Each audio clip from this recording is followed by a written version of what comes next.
Om Gurubhyo Namaha. Dasabodha, 20th October 2021, page number 277. Chapter 7, the devotion to the embodied God. ఇంకా రూపంలో ఉన్న భగవంతుడి పట్ల భక్తి. Sri Ram. There are wise sages and great saints who have taken incarnation and are liberated by the discrimination and elimination of dross. How does their power still becomes evident?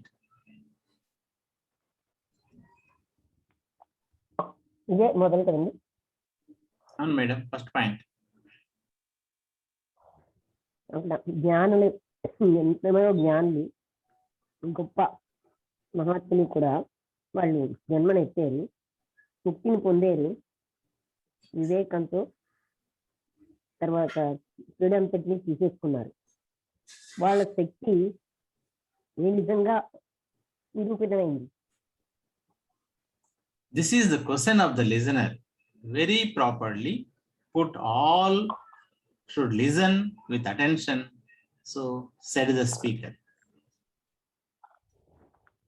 ఇది శ్రోత యొక్క ప్రశ్న.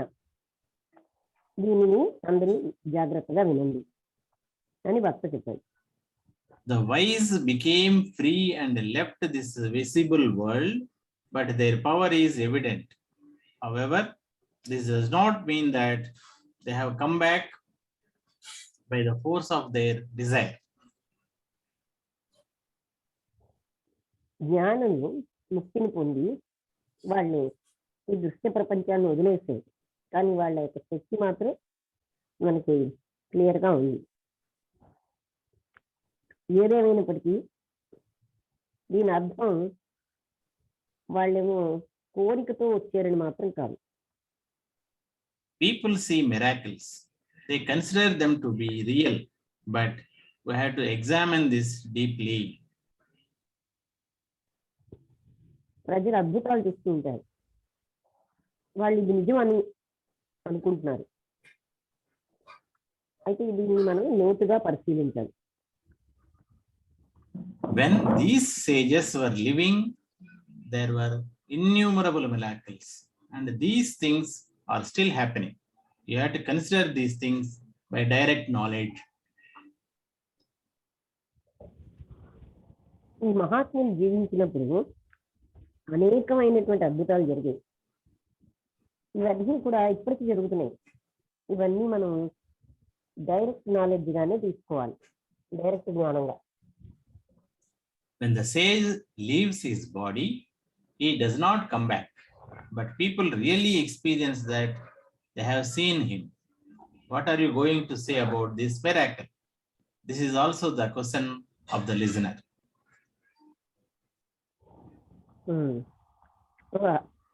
మహాత్ముడు శరీరాన్ని వదిలేసినప్పుడు ఆయన వెనక్కి రాడు, కానీ ప్రజలు ఏం చెప్తారంటే అతను వాళ్ళు ఆయన్ని చూసినట్టుగా అనుభూతి చెందారని. ఈ విషయంలో ఏం చెప్తారు? ఈ అద్భుతం విషయంలో ఇది శ్రోతలు అడిగిన ప్రశ్న. ఇది కూడా శ్రోతలు అడిగిన ప్రశ్న. The answer is that this is the matter of faith of the devotees. For devotees, the God is reality. All other arguments are illogical and based on imagination. దీని సమాధానం ఏంటంటే ఆ భక్తుల యొక్క విశ్వాసం మీద ఆధారపడి ఉంటుంది. ఎందుకంటే భక్తులకి భగవంతుడు ఒకటే నిజం, మిగతా అన్ని వాదములు కూడా అర్థం లేనివి, ఊహ మీదే ఆధారపడి ఉన్నాయి. In the dream, a person sees what he has a liking for, but does it mean that that article has come from its place to him? You may say that he remembered it and therefore he sees, but the question is, why should he experience that he is seeing them, as God sent that thing for him? కళలో ఒక వ్యక్తి ఆయన ఏది ఇష్టపడుతున్నాడో అది చూస్తాడు. అయితే దాని అర్థం తన స్థలం నుంచి అది అతని దగ్గరికి వచ్చేసిందని అర్థం కాదు. అంటే ఆ వస్తువు ఎక్కడుందో అక్కడి నుంచి ఆయన దగ్గరికి వచ్చిందని అర్థం కాదు. మీరు అనొచ్చు ఆయన దాన్ని జ్ఞాపకం చేసుకున్నాడు, అందుకని అతను దాన్ని చూసాడని. కానీ ప్రశ్న ఏంటంటే ఆయన దాన్ని చూస్తున్నట్టుగా అనుభూతి ఎందుకు చెందాడు? భగవంతుడు దాన్ని ఆయన దగ్గరికి పంపించాడా? ఇన్ షార్ట్ నెక్స్ట్ ఓపెన్ చేసుకోండి మేడం. ఈ రోజు నెక్స్ట్ ఇది కదా. అవును మేడం, ఈ రోజు పంపించినట్టు.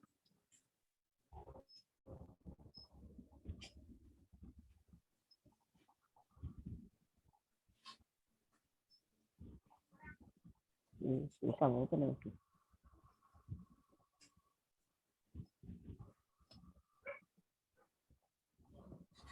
చదవండి, అది ఓపెన్ అయ్యాక నేను చూస్తాను. In short, it is only our imagination that the things appear in the dream. Actually, they do not travel. Open అవ్వలేదు, ఒక్కొక్క వాక్యం చదవండి. ఇన్ షార్ట్ అంటే బ్రీఫ్ గా చెప్పాలంటే మన ఊహల్లోనే ఉన్నవే మన కళల్లో కనిపిస్తాయి. Actually, they do not travel, or it is not necessary that the man has got memory about them. Actual గా అవేమో ప్రయాణించట్లేదు, మనిషికేమో వాటి యొక్క జ్ఞాపకం మాత్రం ఉండిపోతుంది. Here, the doubt is removed.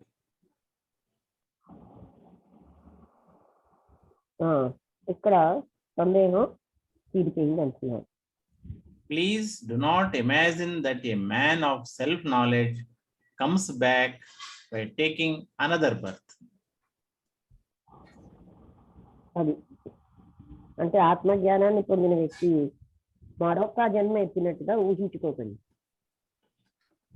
If you cannot follow this verbally described fact, please give it a deeper thought.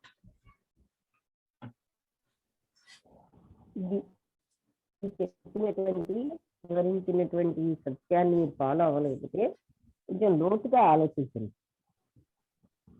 The wise men have gone, being liberated, but because they have lived a pious and correct life, their power continues to be effective even after their passing away. జ్ఞానులు వాళ్ళు ముక్తి పొందే వెళ్ళిపోయారు, కానీ వాళ్ళకు ఉన్నటువంటి వాళ్ళు పవిత్రమైన జీవితం, కరెక్ట్గా జీవితం గడిపారు కనుక వాళ్ళ శక్తి వాళ్ళు వెళ్ళిపోయినా ఇంకా అది కంటిన్యూ అవుతూనే ఉంది పవర్ఫుల్ గా. Therefore, you are advised to live righteously and enhance the devotion to God. You should never leave the path of justice and go by the wrong path of injustice. అందుకని మీకు కూడా ఏం సలహా ఇవ్వబడుతున్నారంటే ధర్మంగా జీవించి మీరు భక్తి యొక్క మార్గాన్ని భగవంతుడి వైపు ఉన్న భక్తిని ఎక్కువ చేసుకోండి.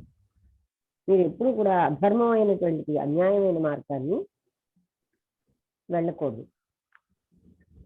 అది అటువైపు ప్రయాణించకూడదు, ఆ పాత్రను వదిలేయండి.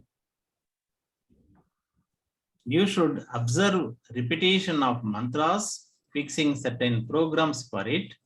You should visit the places of pilgrimage, and you should increase your purity by desirelessness, which is the great power.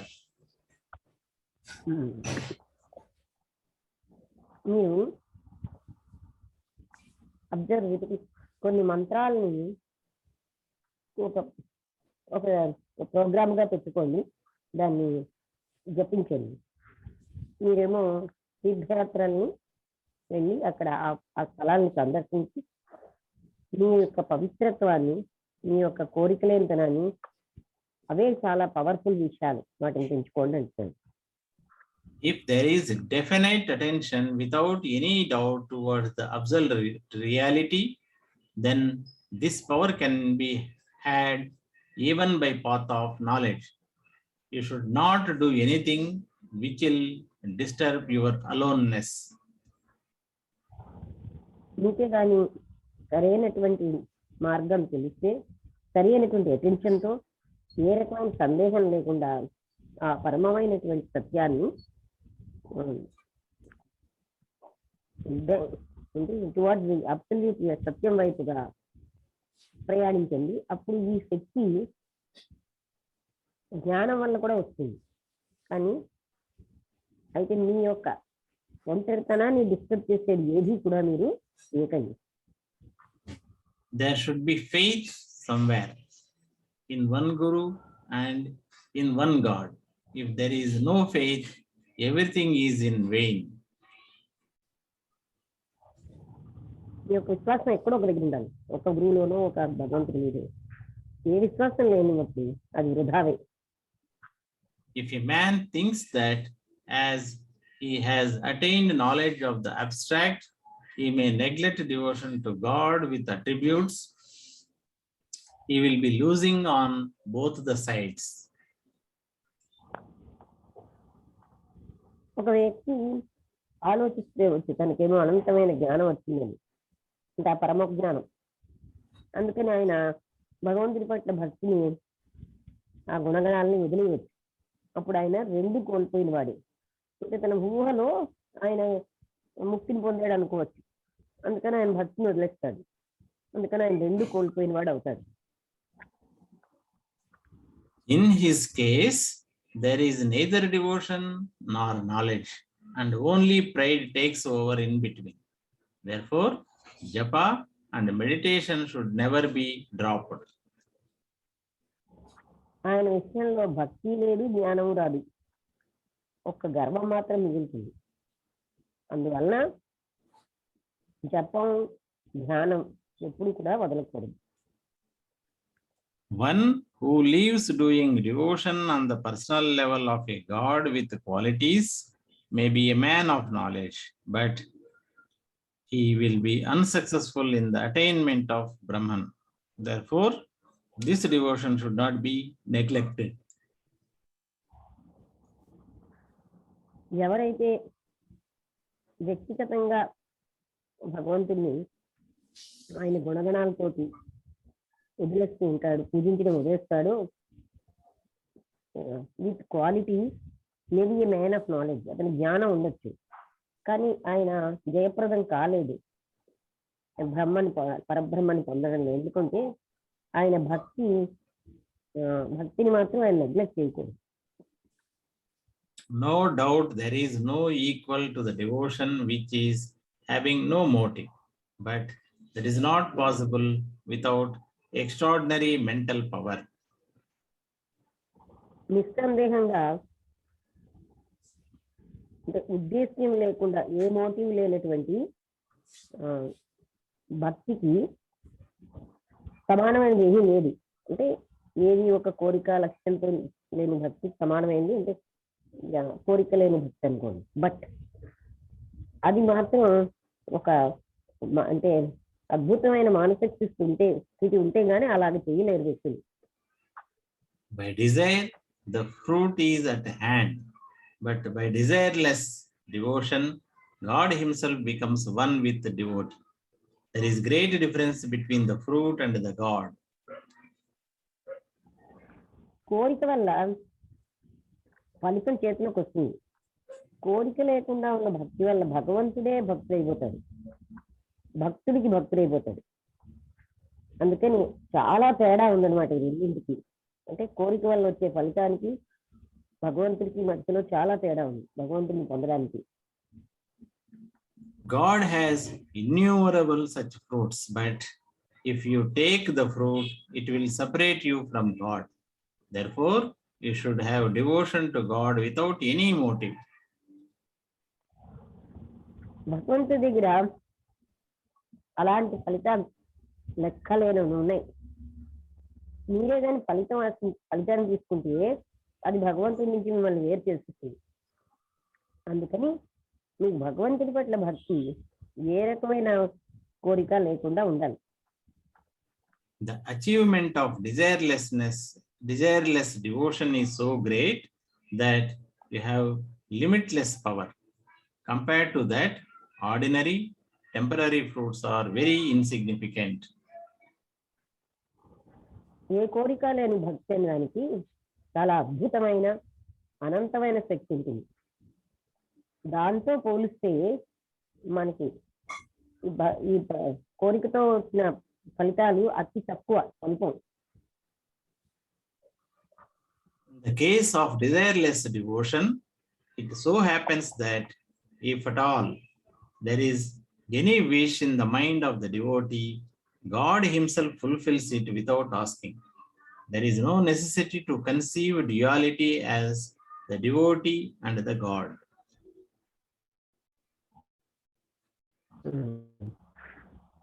కోరిక లేని భక్తి, అందులో ఏ రకమైన కోరిక ఉన్న భక్తి మనసులో భగవంతుడే తీర్చేస్తాడు అడగకుండానే. అందుకని డివోటీ అంటే భక్తుడు, గాడ్, వీరిద్దరి మధ్య భేదమే లేదు. When both the powers are united, the devotee is beyond the power of death. Other things are just like small insects before it. ఈ ఇద్దరు శక్తుల్ని కలిపితే భక్తుడికి ఏమో అనంతమైనటువంటి మృత్యు యొక్క పవర్ని కూడా, శక్తిని కూడా ఆయన దాటిగలదు. మిగతావన్నీ ఆయనకి అతి చిన్న స్వల్పమైన విషయాలే. స్మాల్ ఇన్సెక్ట్ అంటే ఆయన చిన్న కీటకాల్లో ఉంటాయి. Therefore, the most important thing is the desireless devotion, in addition to the realization of Brahman, and all the three worlds fall short in comparison to it. అందుకని కోరికలేని భక్తి అన్నది చాలా గొప్పదన్నమాట. అంటే ఇన్ ఎడిషన్, అంతేకాకుండా దానివల్ల ఆ పరబ్రహ్మ తత్వాన్ని కూడా మనం తెలుసుకోగలం. దాంతో పోలిస్తే 3 లోకాలు ఏది అంటే తక్కువే. అంటే అంత గొప్ప ఫలితం వస్తుంది అనమాట కోరికలేని భక్తి వల్ల. 3 లోకాలకి కూడా చాలా తక్కువ అయిపోతాయి. In this, there is so much success and supreme intelligence eternally effective that even a talented person will not be able to measure it. ఇలా ఇది కోరికలేని భక్తిలో అనంతమైన జయము, ఉన్నతమైన తెలివి కూడా ఉంటాయి, శాశ్వతంగా ఉంటుంది. ఒక బాగా టాలెంట్ ఉన్నటువంటి వ్యక్తి కూడా దాన్ని కొలవలేడు, ఎంత వస్తుంది అతనికి శక్తి. Where there are spiritual discourses together with devotional songs, with the stories of the beloved God going on, all the people are attracted. ఎక్కడైతే ఆధ్యాత్మిక ప్రవచనాలు భక్తితో కూడిన పాటలతో కలిసి ఉంటాయో, భగవంతుడి గాథలతోటి, అంటే తను ప్రేమించిన భగవంతుడి గాథలతోటి ఉంటాయో, అంతమంది ప్రజలు దానికి ఆకర్షితులవుతారు. That spiritual life in which there is absolutely no default becomes very evident to all. It does not remain unnoticed, and the great peace which comes by that devotion is never disturbed. ఏ లోపము లేనటువంటి ఆధ్యాత్మిక జీవితం అనేది అది చాలా అందరికీ బాగా నిరూపణ అవుతూ ఉంటుంది. అది అంటే పరమ శాంతి ఉండడమే కాక డస్ నాట్ రిమైన్, అంటే గుర్తింపు లేకుండా ఉండదన్నమాట. అది which comes by that devotion is never disturb. అలా వచ్చినటువంటి ఆ భక్తి ఎప్పుడు కూడా డిస్టర్బ్ అవ్వదు. అంటే ఏంటి మరొకసారి చెప్తాను. ఆధ్యాత్మిక జీవితం ఏదైతే ఏ రకమైన లోపము లేకుండా ఉంటుందో అది అందరికీ బాగా నిరూపణ అవుతూనే ఉంటుంది. అది ఎవరికి తెలియకుండా, గుర్తింపు లేకుండా ఉండిపోయింది. అక్కడ పరమ శాంతి అనేది వస్తుంది అనమాట. అలాంటి దానిలో వచ్చినటువంటి భక్తి ఎప్పుడూ డిస్టర్బ్ అవ్వదు. The first step is discrimination. The second is to constantly examine justice and injustice. This involves the highest types of intelligence, which is the gift given by God and which is never sullied. మొట్టమొదటి step ఏంటంటే వివేకం. రెండవది నిరంతరాయంగా పరిశీలించే న్యాయం అన్యాయాన్ని. ఇందులో చాలా ఉన్నతమైన తెలివి, అది భగవంతుడి వల్ల వచ్చినటువంటి ఆ తెలివి, అంటే ఈ న్యాయం అన్యాయం పరిశీలించడంలో అది అవసరం పడుతుంది. And which is never sullied, అది ఎప్పుడు కూడా మిళితం అవ్వదు, అలాగే ఉంటుంది. When the devotee is totally one-pointed towards God, he is given the great gift of intelligence by the God himself. There is a statement by God in this respect as follows. Slokam, madam. Dadami buddhi yogam tam yena mamu payanti te. Meaning, దదామి బుద్ధి యోగం తం ఏన మాం ఉపయాంతి తే. I myself give them the intelligence by which they came unto me. అంటే భక్తుడు ఎప్పుడైతే పూర్తిగా ఏకాగ్ర చిత్తంతో భగవంతుడి వైపు ఉంటాడో ఆయనకి ఉన్నతమైనటువంటి జ్ఞానం తెలియనిస్తాడు భగవంతుడు తనంతట తానుగానే. అందుకని భగవంతుడు ఏం చెప్పాడు అంటే, ఇది గీతలోదనమాట ఈ శ్లోకం. దదామి బుద్ధి యోగం తం, నేను ఆయనకి బుద్ధి యోగాన్ని ఇస్తాను. ఏన మాముపయాంతి, అంటే నా అంతటి నేనుగానే ఆయనకి అనంతమైనటువంటి తెలివినిస్తాను నా దగ్గరికి వచ్చిన భక్తుడికి. Therefore, it is very rare thing in the world to have the devotion of God with qualities together with the real knowledge of Brahman and the satisfaction which comes by personal experience. అందుకని ఈ ప్రపంచంలో ఇది చాలా అరుదైన విషయం ఏంటంటే భగవంతుడి పట్ల భక్తి, అది బ్రహ్మజ్ఞానంతో కూడినది. భక్తి వలన ఎన్నో ఈ బ్రహ్మజ్ఞానం కూడా వస్తూనే ఉంటుంది.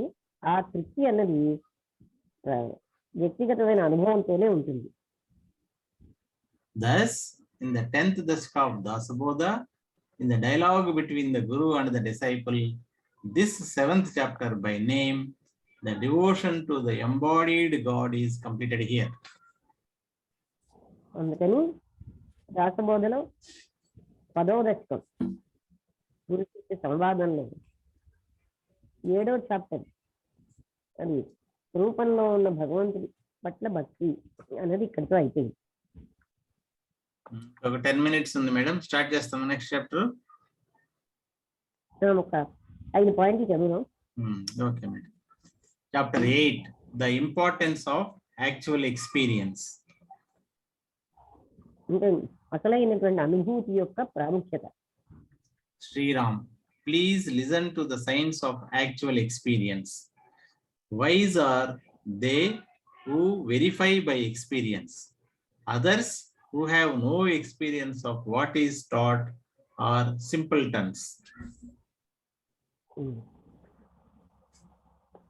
ఇక్కడ నిజమైన అనుభూతి యొక్క లక్షణాలు వినండి. జ్ఞానం ఉన్నవాళ్ళు ఎప్పుడు కూడా సొంత అనుభూతితోనే అన్ని చూస్తారు. ఎవరికైతే ఏ అనుభవం లేదో వాళ్ళు గ్రహించినది వాళ్ళని సింపుల్టన్స్ అంటారు. అంటే ఏమంటారంటే సింపుల్టన్స్ మీనింగ్ ఏమిటో కరెక్ట్గా చూస్తారా? చూస్తాను.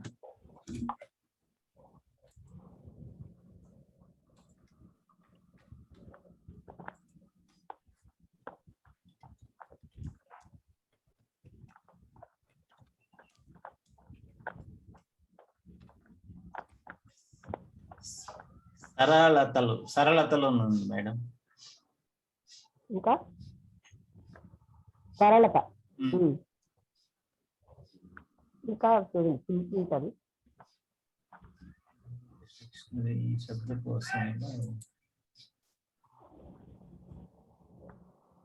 ఏ person lacking intelligence or common sense ని కూడా అంటున్నారు. ఇంకేదో పదం ఉండాలి అందుకని అదే జ్ఞానం లేకుండా అనుభూతి లేకుండా ఉన్నవాడులే. There are many gems and points. There is loss if we accept them without testing and examining. If you cannot get actual experience of what is being taught, you should not sit there to listen.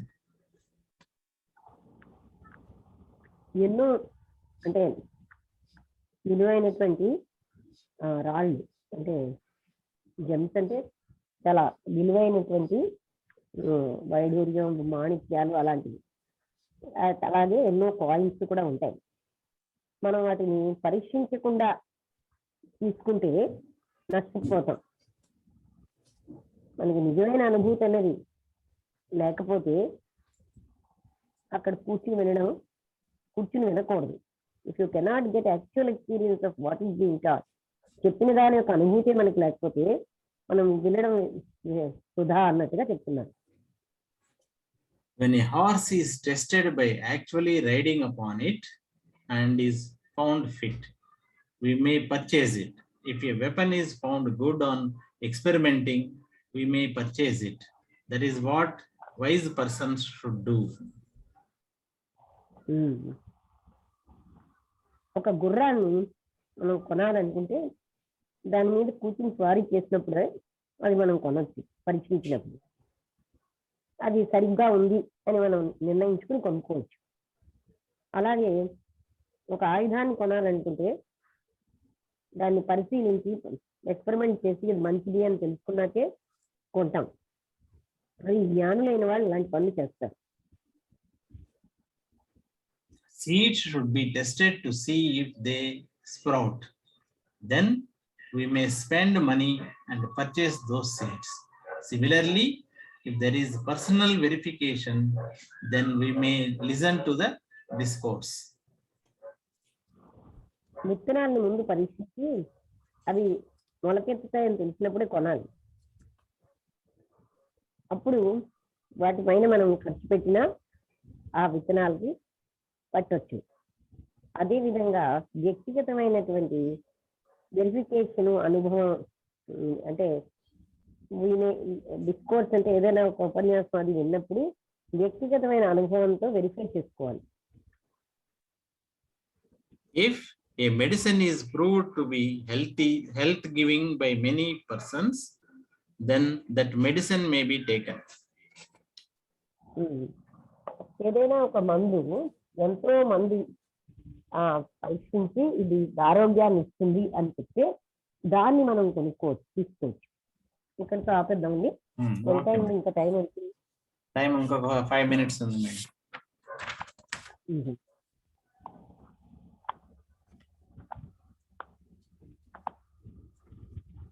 అందరికీ నమస్కారం.